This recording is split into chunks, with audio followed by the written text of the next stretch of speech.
जी अस्सलाम वालेकुम। तो वीडियो जी 13 तरीक जुम्मे का दिन आ। फ्रैश वीडियो आ। 1 महीने की कतोरी है जी।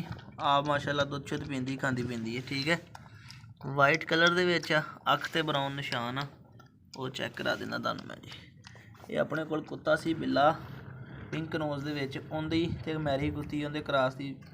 ठीक है, लईए आपां चैक कर लवो। ठीक है,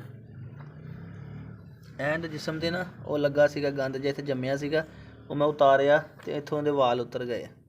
ठीक है, निशान नहीं है, जिसम बिल्कुल साफ आ, चिट्टा आ। हाँ पहले दस देना चंगी इत्थे को ला के मैं सट्टिया सीगा, वालों ते ना गंद जिहा चिमड़िया सी इहदे, वो उतारिया वा। अज धुप्प लगी, जुम्मे वाले दिन तो वीडियो बना रहे हैं जी। ठीक है जी, चैक कर लो जी।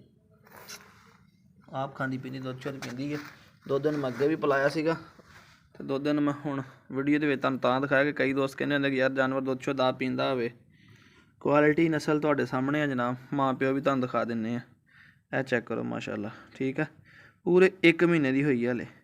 एक कंन ते ब्राउन निशान है, कख ब्राउन आ, बाकी चेक कर लो जी। नब्दर दुध पी पीला पीला। ठीक है जी, 13 तरीक जुम्मे का दिन, 11 बजे का टाइम, फ्रैश वीडियो पीला। ठीक है, 13 तरीक की फ्रैश वीडियो।